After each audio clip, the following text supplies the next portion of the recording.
Josiane Bonneau, Chief Operating Officer for the Wildlife Habitat Council. Thanks for joining us here for our final session of the day, which I am pleased to be moderating. I hope you've enjoyed our opening session on mainstreaming biodiversity, our keynote speaker, Jason Ward, and our presentation of the WHC Project Award. And now let's begin our session, which is generously sponsored by Ontario Power Generation. So our session is titled Trees Are Having a Moment. And I believe trees are indeed having a moment. Perhaps they were always in fashion, but are in the spotlight during this super year of nature. Or perhaps they had been under the radar and we are now truly experiencing a tree renaissance.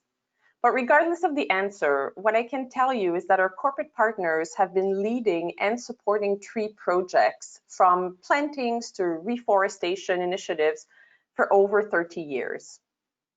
Today, we discuss projects, employees, communities, and strategies, all linked to those trees that are having a moment. To get us started, our panelists, Lionel Bradford, Judy Helton, Beattra Wilson, and Andrea Nichols will each take a few minutes to introduce themselves, tell us a bit about their current work and their relationship with trees and tree projects. As attendees, you are encouraged to submit questions throughout the session. If we don't get to weave those through the discussion, we will tackle as many as we can towards the end of the presentation. So Lionel, may I ask you to start us off and tell us about yourself and the Greening of Detroit? Thank you so much, and good afternoon, everyone. My name is Lionel Bradford. I'm the President and Executive Director of the Greening of Detroit. The Greening of Detroit is a local nonprofit here in Detroit. We were started in 1989 with the sole purpose of reforesting the city. Some of you may know Detroit was once known as the Paris of the Midwest because of its tree canopy cover. But due to Dutch elm disease, emerald ash borer, neglect, urbanization, the city lost well over 500,000 trees in the past 50 years or so. Today, the Greening of Detroit, we have two main focus areas. One is green infrastructure, which includes our community tree planting efforts as well as other green infrastructure projects for stormwater management. Also, we have our workforce development programs, which we train and employ both youth and adults. That's wonderful. Lionel, I'm sure we will have many questions for you today. Judy, you are next on my screen. May I ask you to tell us a little bit about yourself? Hi, I'm Judy Helton, environmental engineer for Toyota Motor North America. And we have started, we actually have, let me go through, we have 13 sites that are WHC certified. 10 of the sites are manufacturing plants. We have one that's our proving ground and then 2 R&D centers that are certified currently. In February of 2019, we had a global initiative to start More is a Curry. And More is a Curry, what that means is that is creating a forest, basically. So this was to be done in conjunction with the 2020 Tokyo Olympics as kind of a celebration and so forth. So all of our afforestation was to happen prior to the Olympics starting, which unfortunately, we were at least able, there were 70,000 trees that were planted globally with this initiative, but we still do have quite a bit to finish as far as that goes. And with my role, I serve basically as, I work at PEMC, which is the Production and Engineering Manufacturing Center of North America. So I actually work with all of their plants on, you know, some of their plans and so forth to roll out actually the program and so forth. And then actually at the site I'm located at too, we're going to be planting 2020 trees at the end of this month to commemorate the year 2020. So, but unfortunately our event was initially planned in April, and due to COVID, we've had many delays. So we will be doing it later this month. So. a very big initiative that I know I personally have questions about, and I know others in the audience will be able to learn from. Beattra, let's hear from you. Hi, I'm Beattra Wilson, and I am the Assistant Director of Cooperative Forestry at the U.S. Forest Service. In that role, I am the lead for Urban and Community Forestry, our national program. Forest Service, we sit inside the U.S. Department of Agriculture, and our program, through our program, we're able to reach, I would say, the population of where upwards of more than 80% of the nation lives. We are, my office is located in Washington, D.C., but the Forest Service has many offices, regional, local, all the way down to our ranger districts across the country and in the islands and territories. I would say that I see partners on the screen with regard to our panel. The majority of the work that we do in urban and community forestry is delivered through our state forestry agencies, our national tree organizations, our community partners, and then also there's a tremendous effort on the research and academia side. So we are, I consider myself amongst friends today and looking forward to this discussion. Thank you for having me. It's a pleasure to have you to bring that broad picture of a lot of what's happening, not only with the Forest Service, but also in urban forestry particularly. So that will be very interesting. Andrea, last but not least, you're the brave one in the office. I'm lucky enough to be able to work from home and from the office. So I'm Andrea Nichols. I'm a supervisor of forestry here for NIPSCO, which is a electric and natural gas utility in northern Indiana. My role here is our involvement with a group called Community, which is a local regional nonprofit that started off as a group of friends just wanting to get together and plant some trees in our community, and over the past 4 years has grown into quite a strong program where we've planted over 6,000 trees, have a wide, diverse portfolio of partners, including people on the local, national, and now even international level, which isn't bad for a small group from Indiana. So I'm looking forward to sharing some of our experiences and learning more about others. I think it's a small but mighty team from what I've heard. So why don't we get started? There's one question as we were preparing for this panel and had great discussions together that really seemed to resonate with all of you, and you each had a different version of that answer, which is, what makes a tree project meaningful? Is it because it's fulfilling a purpose, as all native trees is done with the community? So in your opinions, what do you consider a meaningful tree initiatives? Beattra, would you like to start? I know we've talked about this quite a bit. Sure, thank you. That's an incredible question for right now, Josiane, because there's so much energy around nature and the green environment in our communities. In the midst of a pandemic, green space is critical. You want to talk about the value of green space right now as we're dealing with a respiratory virus, and people having the ability to collect and congregate and enjoy that green space, especially for families. You know, I would say with regard to initiatives and how they show up right now for organizations, I think they all have an opportunity to thrive if they're developed through that lens, the lens of trust, and built on that value. And not everyone, it's not a cookie cutter opportunity. There are so many different opportunities to engage in green space. I tell our partners, we see proposals that range from pocket areas of green space, maybe taking over a vacant lot just so maybe small children have that opportunity in that space, to the much larger landscape opportunities. And then there's the gardening component with regard to the food security that's booming and thriving in our urban communities, and we have to leverage that need and pair it with the canopy goals that we all have. And organizations can get right in there. So many corporations are interested in feeding and the health and well-being of communities, and it's just a matter of adopting that piece of the narrative that aligns with your values, to be honest, and where you can fit in. But I think there's plenty of need and plenty of interest. But I always encourage folks to know that there's space for them to be part of this. So the meaning in terms of a judgment of if a project is meaningful, really comes down to what was your intent and are you meeting that intent?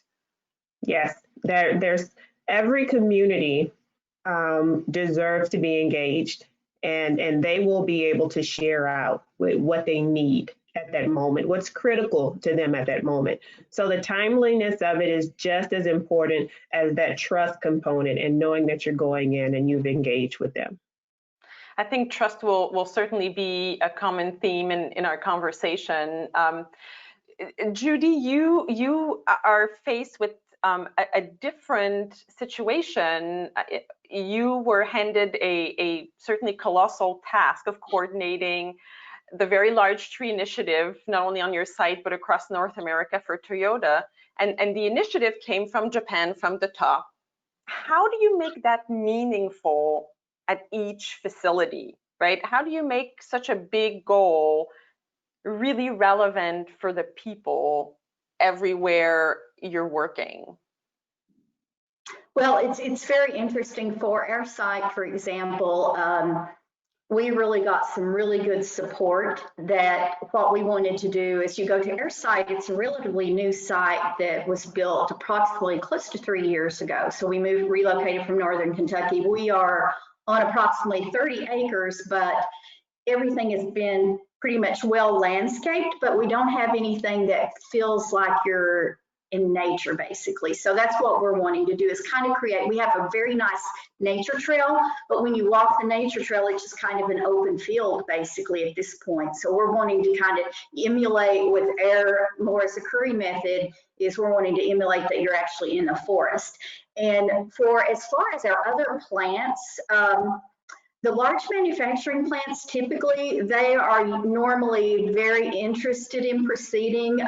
We do have some smaller plants, though, that it is somewhat of a challenge because they just don't have the land. There's a lot of concrete, there may be in an industrial park or something of that nature. But it does seem like there is a lot of interest in creating biodiversity at the sites. For example, for ours, we have 48 indigenous trees to the bluegrass region of Kentucky. So that is part of our requirements, that our trees do need to be indigenous to the area. We had one larger site, though, that is in more of an industrial area. They didn't have enough room for as many trees. They planted 2,040. Some of them were actually indigenous bushes also, which was acceptable as part of the program. So it was kind of scaled to what you have available and what you can do with the property that you have. But there's been a huge amount of interest from all of our sites. A lot of their plants are actually wanting to use it as one of their qualifying projects for WHC certification also. Oh, that's a good 2-for-1.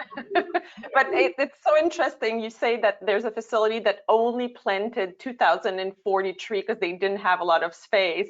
And I think the reality is great for Toyota. You actually have land, and for some others who may be, in attendance today and listening in, 2,000 trees is not something they can do, but you're making it work at each and every one of the locations by making it, regional, yes. right? Now, not all sites are doing the 2020 or 2040. It does vary by site and everything also. And your employees are involved as well for that ownership part. Yes, that's a big initiative too. With this program, there are 2 KPIs. One of them is the participation, and then the second KPI is the number of trees planted. So the participation has varied somewhat. At the location I'm at, PMC, it's going to be employees are going to be our volunteers. A lot of the other sites have extended it actually to families. There was an Olympian that was able, this was of course before COVID, so there was an Olympian that attended one of the ceremonies actually at our plant in Cambridge, Ontario. And then also there was some Special Olympics children that attended in Blue Springs, Mississippi. So those plants, fortunately, they got their projects completed before COVID hit. So they had a lot more flexibility. And the rest of our sites, you know, we were actually planning a large celebration also, but now we're going to have to do the social distancing. There's been some things cut from our budget that we had and so forth too, but it has varied a little bit with participation, but it's pretty much all employees or employees' families and so forth, with some other special groups also. Excellent, excellent. I think that's the situation for many of us working to make these tree projects meaningful, is to engage with the primary stakeholder, and in your case, it really looks like it's the employees. So moving on my screen, Andrea, what makes a tree project meaningful for you? Because you have to weed out some requests. There's a lot of people who want to work with you. Yeah, we've been very fortunate to receive a lot of attention, a lot of support in the Northwest Indiana region where we work. We're definitely a smaller program, but I think one of the reasons we're sought out and we're so successful is that we have a very solid plan. We know that we're a small agency, and sometimes it can feel discouraging that I'm not doing enough, I want to do more. I think everybody has that mentality of they want to save the world, right? How we contribute to that is, what is the one thing that we can do to the best of our ability that helps push these global actions with local efforts? So for us, that means having a solid plan as far as making sure that we're reaching the right people, that everybody that wants access to these programs has access to those programs, to build up really diverse partnerships. For instance, I work for a utility.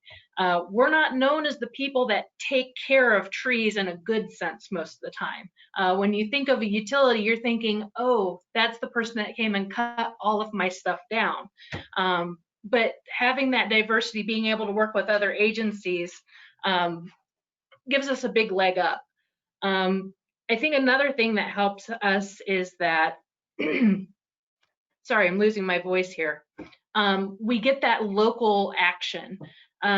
We work with our communities in Gary, East Hammond, and we're engaging young people, young students, and we're making jobs for people in the education and environmental sector as well. So it's not only an environmental meeting, but it's also a people meeting.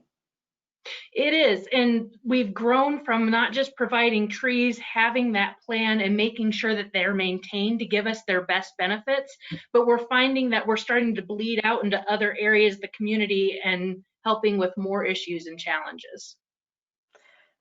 Thank you, Andrea. Lionel, I have a feeling that Andrea's version of meaningful is probably close to yours. Yes, it is. Yes, it is. I mean, the Greening of Detroit's mission is to promote a sustainable, healthy urban community through trees, green spaces, healthy living, jobs, education, and training opportunities. And so we hug that mission, and we want to make sure that all of our projects are living up to that mission. And so right at the top of that is the engagement that comes into our tree planting projects to make them meaningful. And we want to make sure that those projects are sustainable. And for them to be sustainable, there has to be proper engagement. You have to engage the community residents in what you're doing. And aside from that, the other key component is the maintenance. There has to be maintenance tied to what we do to make sure that these projects are sustainable. And so we really look at those two things as we encounter tree planting projects. We planted over 130,000 trees since our inception throughout the city of Detroit. We have a community planting model that's very solid. It works. And again, at the top of it is community engagement. And we look at that maintenance component as well, because we want to make sure not only we all know the environmental benefits of planting trees. We can talk about that all day, but we want to make sure that we're also talking about the economic impact that we're creating, as well as the social impact that we're creating. And to me, when we plant a tree, we're looking at two jobs. We have adult crews that go out and maintain those trees and put those trees in the ground that have been trained through our adult training program. And these are folks who have barriers to employment. And then we have a youth employment program where these kids, we employ high school Detroiters throughout the summer to come back and provide that much needed maintenance in the summertime for our trees. And so from an economic standpoint, that's creating a job, that tree. From a social standpoint, we really like to bring our corporate partners together with the community residents so that they can learn and grow from each other. And it works. You know, and it just goes back to that engagement. And I'm not gonna sit here and act like we're the best at engagement. I don't think anyone is. I think we all try to improve upon what we're doing. But what I'll tell you is that the Greening of Detroit, we really take it seriously, and we want to make sure we're not imposing our will on the residents of Detroit, but rather we're hearing what they want, and we're reacting from that so that we can work together, and that makes a project sustainable and meaningful to me. It's so interesting. I heard two aspects of a project being meaningful among many others, but that I really want to highlight, and kind of a trivial one sometimes, is the maintenance, right? But in our conversations leading to this panel, each and every one of you have said maintenance, maintenance, maintenance. You know, tree and not having a plan for its future really lowers its value and the meaning of.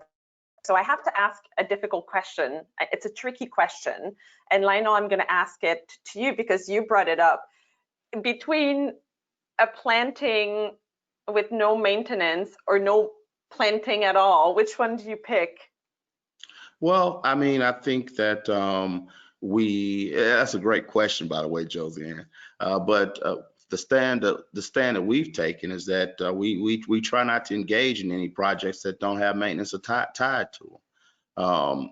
I think it's very important to make the project sustainable again. So we want as many trees in the ground as we can get. I think we can all agree on that.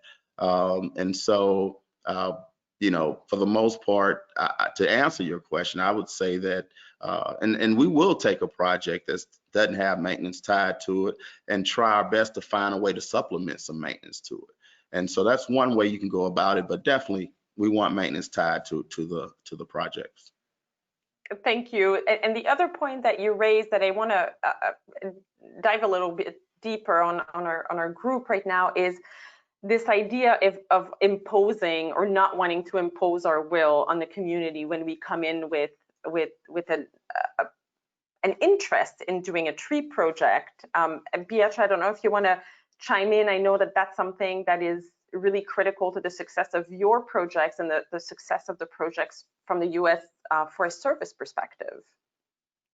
Yes. So, you know, I'll add on to what Lionel has shared just now, because I'm a federal agency, and this is, as a public servant, it's my responsibility to ensure that taxpayer resources are being dispersed in a way that is equitable, equally available, and accessible to everyone, and meeting the needs of the communities. It is so easy to all have our strategic goals and targets and what we would like to see happen. But you know, it's the question. I'm glad it went to Lionel first and not to me, because that it's so true. You know, the science has shown us that without the sustainability plan built out behind the tree planting, you know, we might as well had not visited the area, because a lot of times as we look in the critical need of our canopy, it's in areas where there are not irrigation system built in underneath the sidewalk.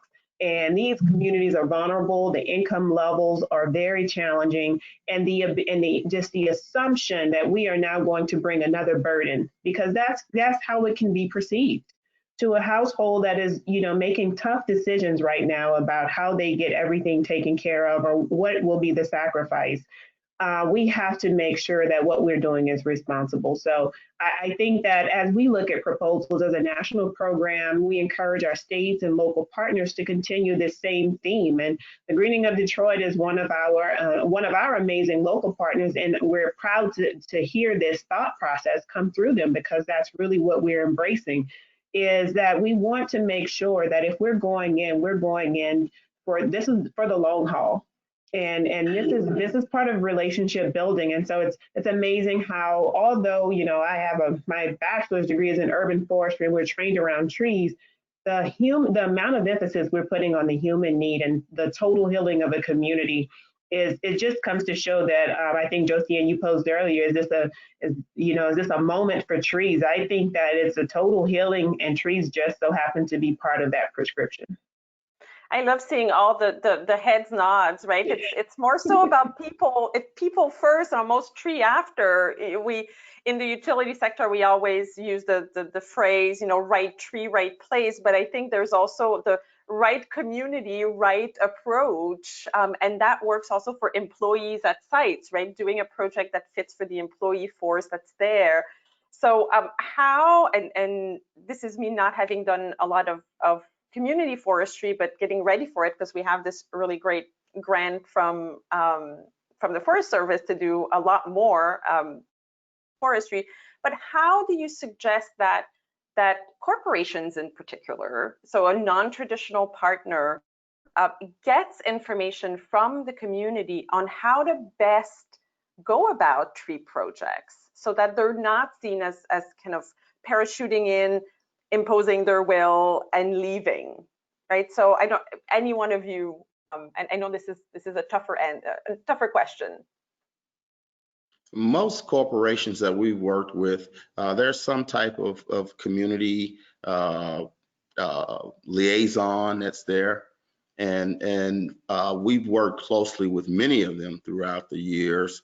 And I think it's important for that particular person to be boots on the ground, to get into these communities, and if they can't find their way into the community, work with a local nonprofit or a local setup to help them get into that community and see what's going on.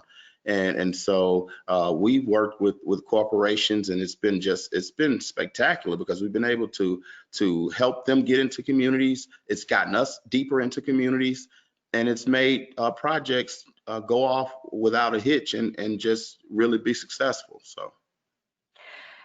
That's really important. And I'm wondering, Judy, because your context is a little bit different, but it's also the same because it's about people.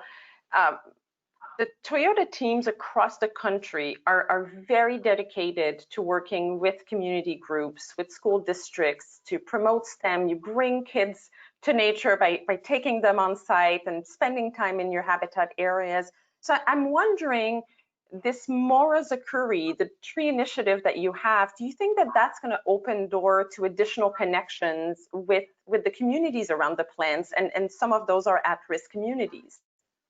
Oh yes, I definitely think that it will. That this year, of course, we would have had some educational opportunities but with COVID, it has put a little bit of a damper on things. But yes, I do see that as being, when you look, for example, at our North America Environmental Report, it's so common to see like school-age children at the plants, either doing maybe some sort of a nature walk or wastewater training. It's pretty broad what some of the school-age children, our plant in Texas, they have a big partnership with their zoo that they do a lot of Earth Day events, not this year, of course, but a lot of activities. So I do see that Mora Zakuri will definitely open the door, that I can see us doing maybe some educational opportunities on the different trees and explaining, you know, what our trees are, they're indigenous to Kentucky, and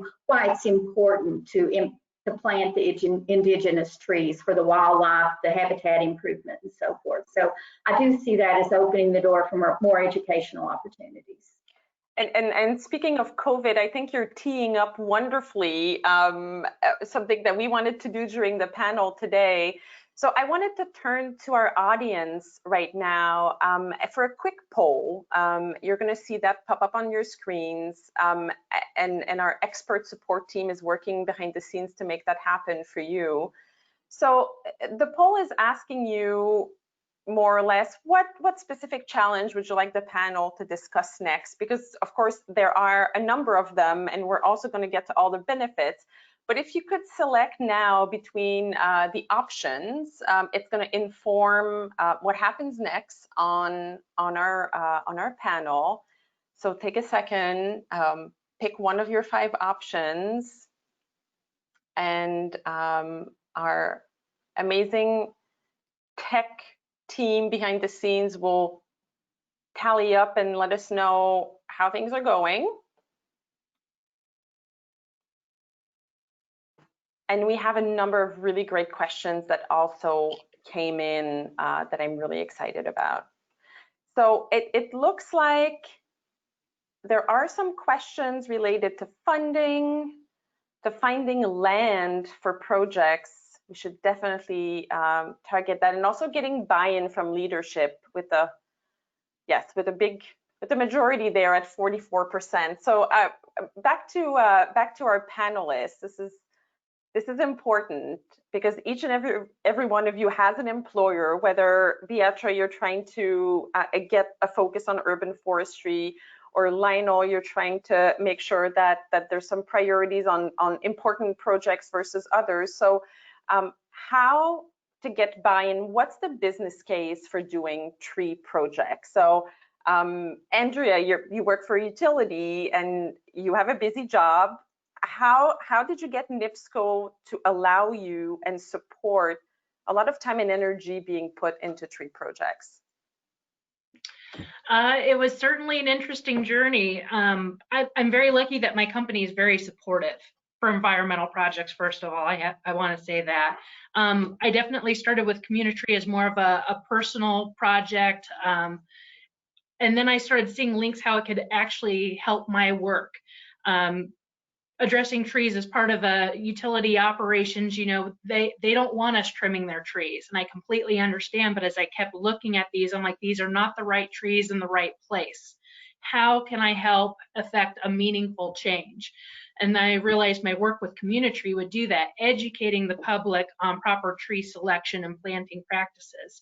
So I take that back to NIPSCO. What if I told you I could prevent these problems from happening in the future? You might not feel it right now, but give it a couple years and you'll start to see change. And they're like, okay, go for it.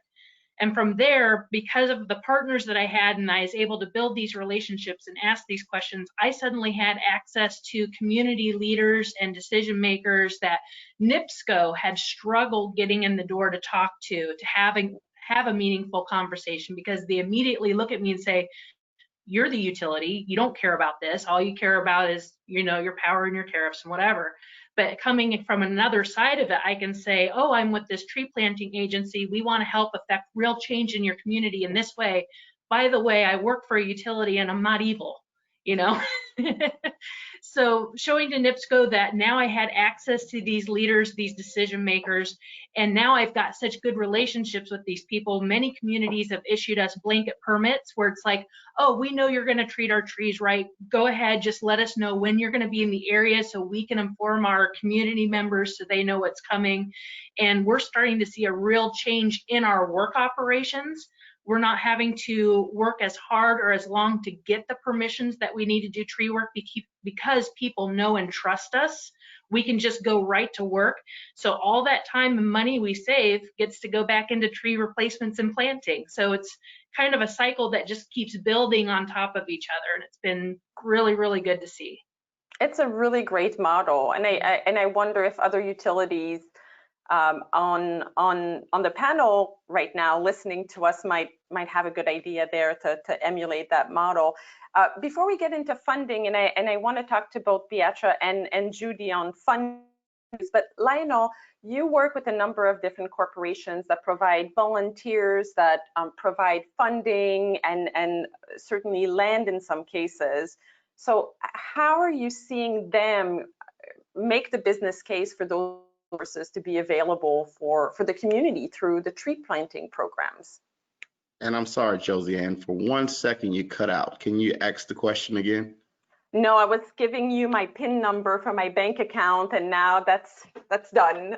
Yeah, of course. So we're talking about how to make a business case for a lot more of these tree projects to be on the ground. And because we have an audience today that is primarily corporate, I wanted to ask you how you've seen some of your corporate partners get permission. What's the angle they use, or maybe what angle was used for the marathon project, which was a big flagship program for many years with your group and with the company?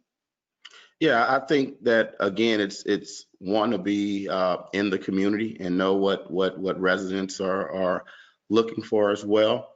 And I keep going back to that. Forgive me, but I really want that to get across to everyone. But the marathon project in particular, we worked with Marathon Oil, and it was a very, very good project in terms of the buy-in from leadership at Marathon in terms of wanting to create green space in and around their campus, but then wanting to use a local partner to help that grow, but more importantly, wanted to create jobs. And that was the thing that raised my eyebrows. How can we create jobs out of this, and let's make that happen? And so again, looking at the impact, I think is important, and that's what you talk about the economic impact, the social impact, but what is that impact at the end of the day, and being able to talk to corporate partners and those in leadership in terms of the impact that you can make from doing projects and so forth is like it's key. It's key, and I think that's what we've been doing. I think that's our strategy. Always look at it from the impact perspective, because that's what people want to hear. They want to know how their resources are going to be used and what type of impact it's going to make. And as a nonprofit leader, it's up to me to make sure that we are good stewards of those resources and that we produce the bottom line. I just wrote down, and I want to get back to this, measuring impacts. I think we should definitely talk about that. Right before we get to that, funding was another of the options of challenges. So Beattra, both the Greening of Detroit and Andrea's program, Community Tree Partners, use U.S. Forest Service grants. They use federal dollars, and then those are matched and leveraged with other sources. So for our audience, what are some good ways to leverage that funding and find the funding in the first place? Yeah, so Josiane, I will say that there's a variety of opportunities. So in my program, and I'll speak to specifically urban and community forestry, as a national grants program, our primary partner is our state forestry agency.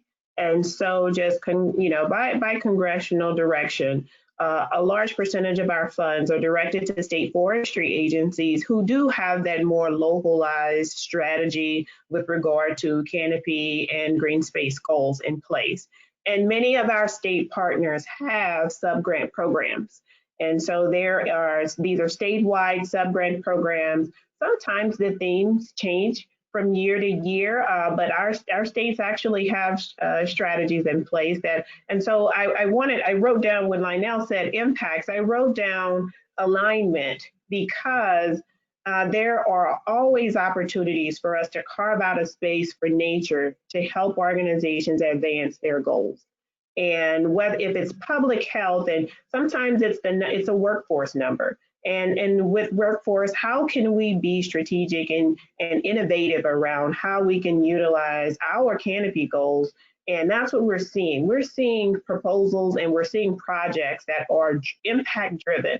And there are so many layers to with regard to measuring the impact. And so on a simple level, whether it's a community preferring fruit or nut bearing trees versus non-bearing species, for example. What do we need to do to align with what the community needs and what a corporation is trying to accomplish on a larger scale? Funding-wise, we do have national grants programs. Josie and you all at Wildlife Habitat Council are one of our 2020 award winners. We have a National Challenge Cost Share Grant program we offer every year. And that's a national competition. And what we're always looking for is opportunities for resilience. And then we say national application. And that's because I haven't heard it today, but replication is important for us. You know, if we find a good success model, or if you've created a success model, you know, there's the need is critical, and we don't want everyone to feel like they have to start from ground scratch and reinvent the wheel. We also we leverage with our partners. Many of our partners have their own funding programs. And so what we try to do is keep everyone the linkages available. But we do have a national grants program. Our primary partner is our state forestry agencies. I will have to admit that.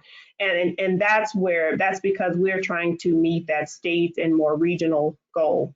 We're at that 40,000 foot level nationally, to where we want to make sure everyone's voice is being heard in their strategy. One more thing is the Forest Service is one agency within the U.S. Department of Agriculture.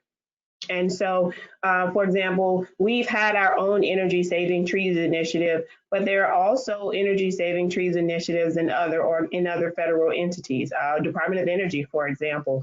And so it's also an opportunity to go to grants.gov, and I'll put a plug in for them, because sometimes it's a keyword search, especially for federal funding. We're required to advertise every dollar available. And whether it's available right now or maybe has recently closed, you can still find it and get an idea and be ready for the next cycle. But our appropriation is an annual appropriation.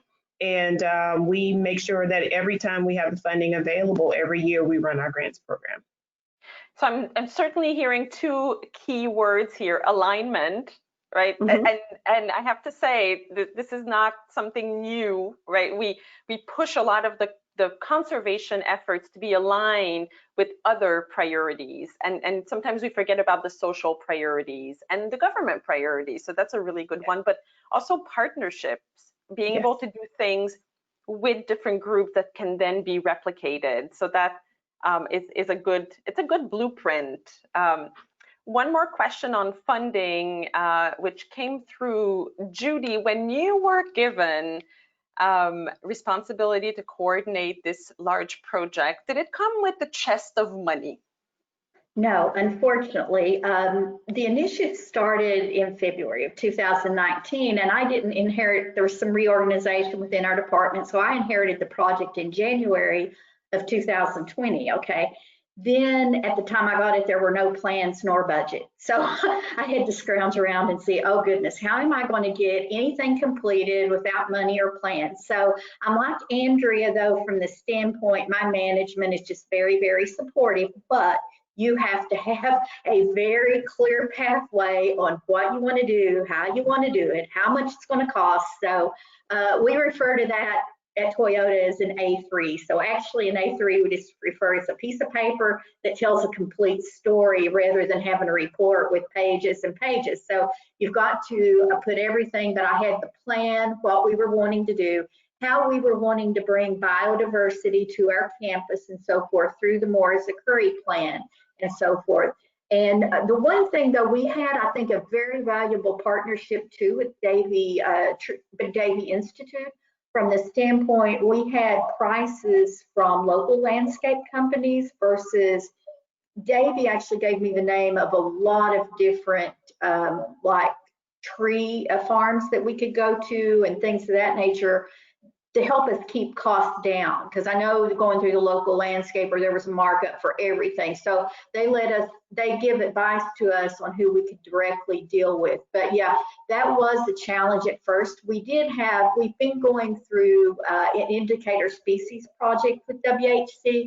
Fortunately, that project was over budgeted. So I was able to get funding at least to complete it. But I think my management and I both were a little bit surprised how, you know, inexpensively we were going to be able to do the 2023s at the PEMC site. Now, as far as their individual manufacturing plants, though, everybody at those sites actually has to go to their own management to get the budget. I didn't secure funding for all of their sites, just the site that I work with. But Unfortunately, there were a few things that had to get cut out of the budget after it was appropriated. Like, for example, our tree guard or deer guards were taken out. So let's hope that we at least survive long enough till we can get funding for that. So that would be good. yeah, That's always good to have that as part of your maintenance plan. So if we could go back to measuring impacts, about just over a month ago, there was a really good article that was published, one of the Bloomberg articles that was titled "Can Planting Trees Make a City More Equitable?" And it really referenced how the value of tree is multifaceted, not just environmental, but also social as a tool. So for our entire panel today, how do you go about measuring the impact, either environmental or social, of your projects? And you can all start at the same time. We'll weed through this conversation. Andrea, would you like to start? Sure. There's a couple of different things that we're doing to help measure our impact. One is we're working on a system-wide inventory of every tree we've planted and offering educational workshops to teach local community members to help us go out and inventory those, giving them the tree ID skills and access to our GIS platform. They can do it right over their smartphone. Another way that we're tracking our successes is we're working with a researcher at DePaul University. In her master's program, we have several of her students that are studying our model and helping us with creating and distributing surveys. So we can really get to the local base that we're serving and find out what their concerns are, what their goals for the future are. Is this something they even want? So again, bringing it back to that local level, focusing on planning, focusing on maintenance afterwards. Those are all help driving our program. And any other ways, Lionel?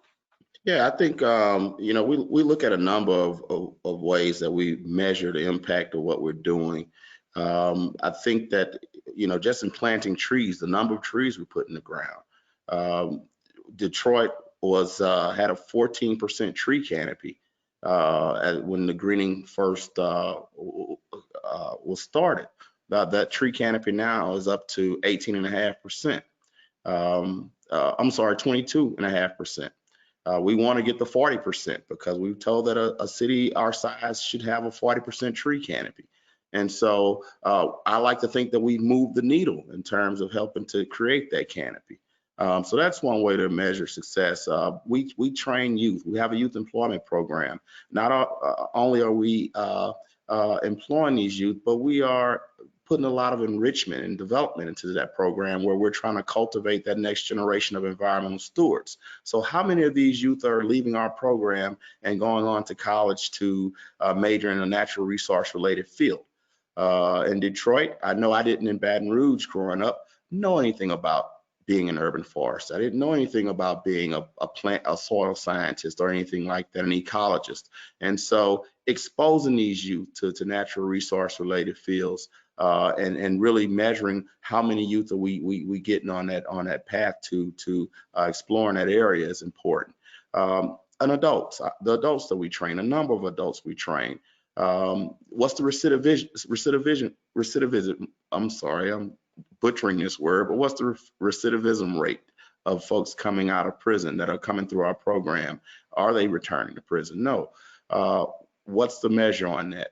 To see someone that's done 25 years in prison to come through our program, get certifications, and then go out into a job, and that's been there over 6 months now to a year now, and just providing for their family, it's really remarkable. And so we look at all those things in terms of how we measure the impact of what we're doing. And so, that's a short answer for me. But there are many, many ways that we measure impact. And Josiane, if I can add on, Lionel and Andrea, and even Judy, I could have been off screen for this one because the content is there and the expertise. And I would say from a federal role, we're also watching the trends.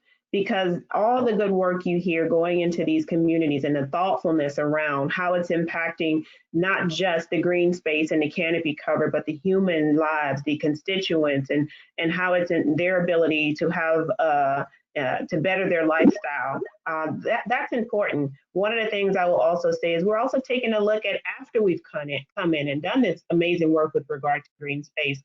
You asked a question around equity. We want to make sure that those who are in these communities can still afford to remain in these communities. Once we put this amazing canopy cover in these pocket parks and improve the green space conditions and the air quality and the shade, we know urban heat islands is very important, and the temperatures are cooler when there's canopy cover. And so when you follow the science, we also want to make sure that we follow the economic and studies as well to make sure that, you know, what we went into, those same community homeowners or renters are able to stay there. So that's part of that new friends and relationships we talked about earlier. You know, we have to have conversation with the housing departments and transportation and make sure that we are making this a home for those who were there and improving their home conditions and that sort. So I think from a total perspective, I'd like to insert that piece too. Oh, I think it's very important, you know, not have displacement as a result of all of the improvements that are being made. That's certainly really critical. I'm gonna go to the questions that we received for just a few minutes. I would need 2 hours for this panel. There's so much more to cover. One of the questions that came, and Andrea, I think you partially answered it, which is what role could universities play in these efforts? So are any of you also working with university or grad students on these tree projects? I see a yes from Beattra. Yeah, so I would say that we do have academic partners, and to join in with that conversation around workforce and how many young people are turning to conservation, natural resources, and environmental, not just careers, but curriculums, and really being able to see a path forward and a profession forward. We're spending a lot of time with that. So the first degree program in the country for urban forestry was established at Southern University in partnership with the Forest Service. And I am an alum of Southern University's Urban Forestry program, and so is Mr. Bradford. And one of the things we want to do is sustain that relationship. So as we get more university partners, we try to maintain our relationships there and offer internships. And right now in COVID, our team in DC, we're looking at national conferences.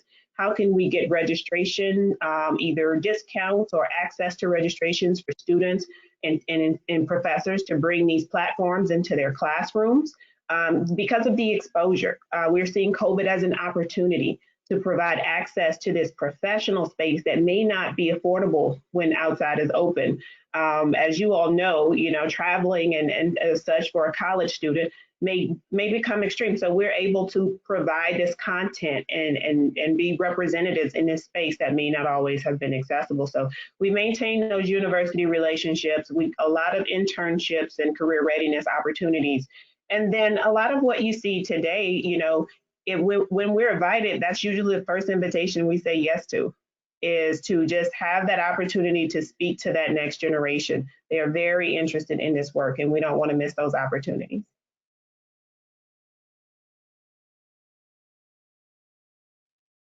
Josiane, you may be on mute.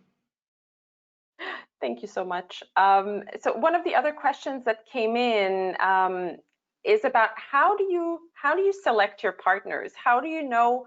And I think this is coming from more so from, let's say, a landowner or a corporation's perspective. How do you know which partner to go and select to work with you? Is there such a thing as a better partner than a not so great partner, or are you going to choose a partner that there's going to be a lot of pushback?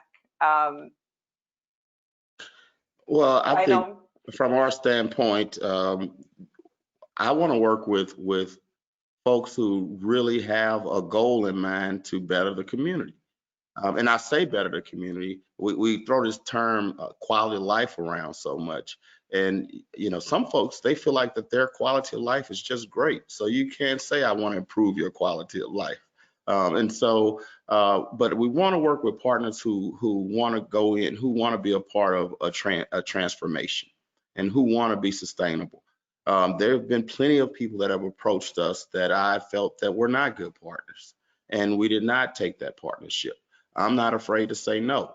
I'm not gonna. I really believe that as an organization, we have to really be committed to the city of Detroit, to the residents of Detroit, and they rely on us to be that type of organization. And so there have been quite a few partnerships that we've passed on, but there have been so many more that we have been able to partner with and really make real transformation in the city. And Judy, how did you know that Davy was the right partner for you?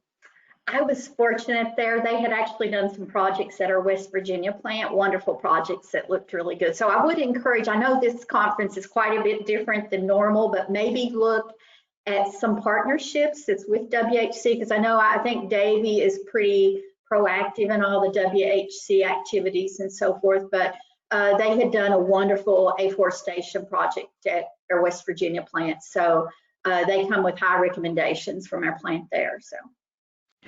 There's something to be said for phoning a friend, right? There's so many good tree projects right now that are going on, and I think that it's a community interested in sharing best practices, but also sharing their network. So I would encourage everyone to pick up the phone. All of your contact information is in the Attendify platform for sure.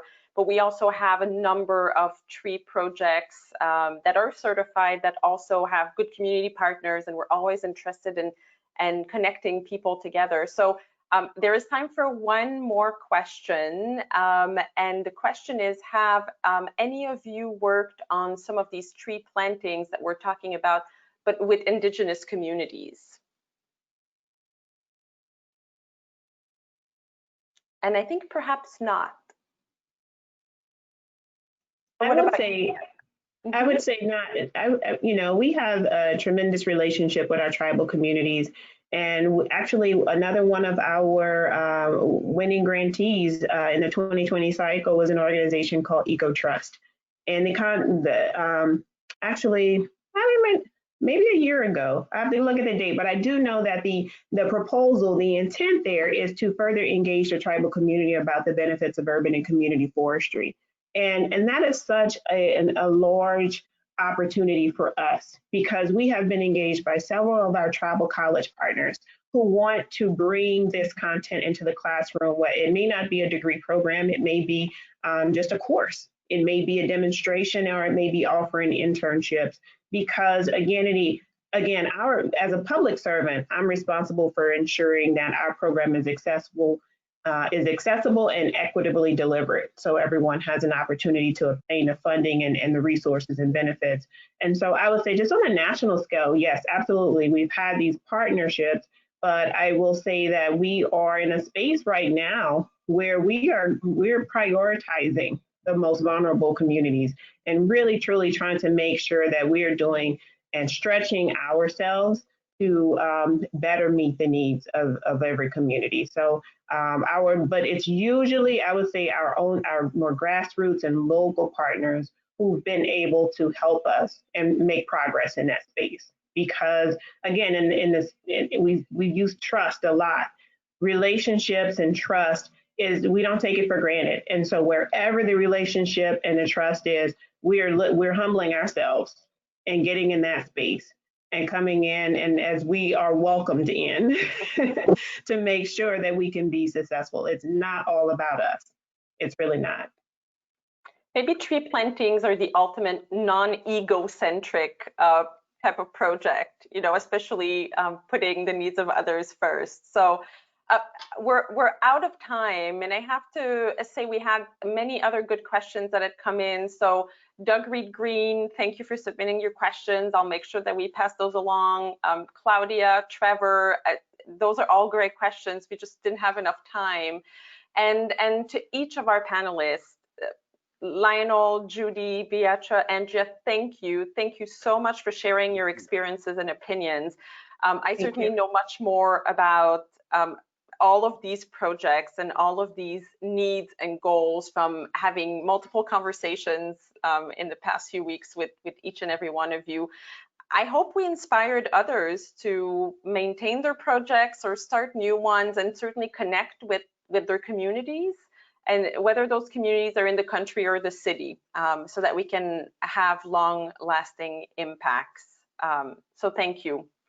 And for everyone on the panel today, please join us tomorrow morning at 9:30 Eastern for our second day keynote speaker, Dr. Kimberlyn Ward, and she will lead a discussion on adaptive management, which should be really interesting. I wish you all a great afternoon, and we'll see you tomorrow. Thank you. Bye, everyone.